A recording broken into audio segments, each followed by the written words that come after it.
When I first started working out, I made every single mistake that a beginner could possibly make. I lifted way too much weight, I ate way too much food, and I listened to idiots that had no business giving advice.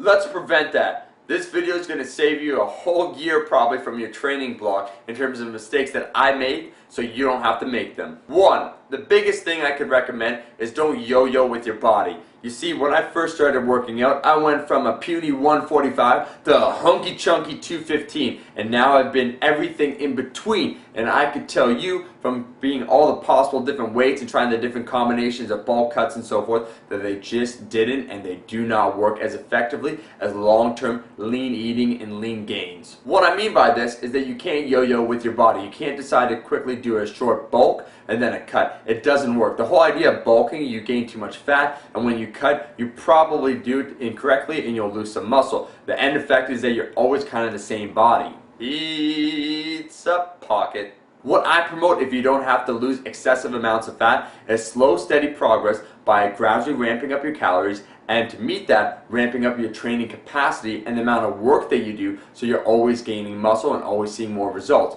Remember, track your progress according to how your workout is going and how you're seeing improvements rather in terms of how much weight you're gaining. Because weight will come. Oh, trust me, it will come. Whatever you decide to do, whether to lose all your fat or gain some significant muscle, give it a lot of time. For gaining muscle, the red pill, give it at least a year. For losing fat, the blue pill, use at least 12 weeks. Plan it out. 2. Don't train for pain, man.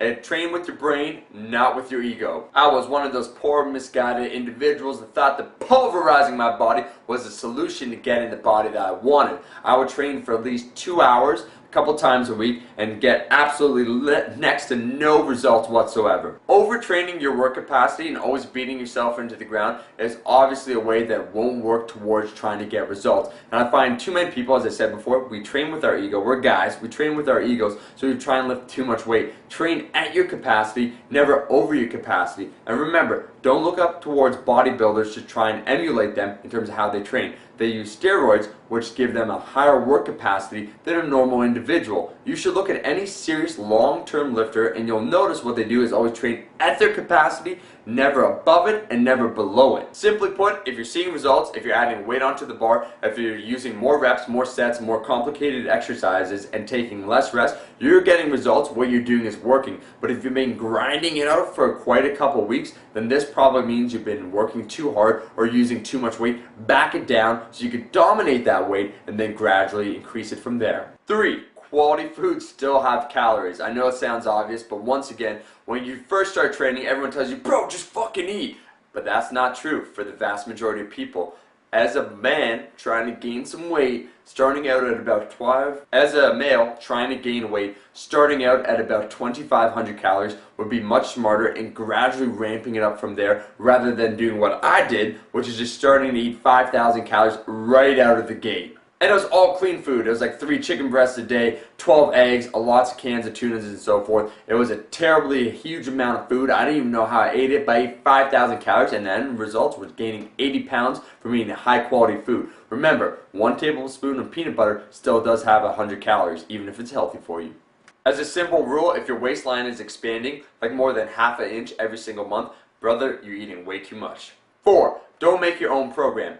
Look, magazines suck. They'll give you a workout routine like the following. They'll say, do 10 push-ups and 10 crunches and you too can get the body of your dreams. And that's stupid. But on the other hand, trying to combine 18 different training programs into one super uber duper training program to get 18 times the results is going to leave you high and dry. Most professionally made, well done programs are smart and made for a reason. They actually work. So I'd advise all those that are starting out and have no clue what they're doing to get whatever program. I'm not necessarily saying mine. I'm saying any program that seems smart and to follow through with it. Something that's been tried and true. Now I sound like a cocky asshole because I say my programs work, but they do. Both you can see in the feedback in the YouTube videos on the Facebook page. Plus they've been field tested with about a couple hundred clients, so they work. Something that I could say and perhaps other fitness gurus can't say. But shit, you can't always follow what I'm saying. Meaning that there's a couple things that maybe you want that I can't provide, such as the most important for some individuals out there. I absolutely detest and I don't support calf training because I don't believe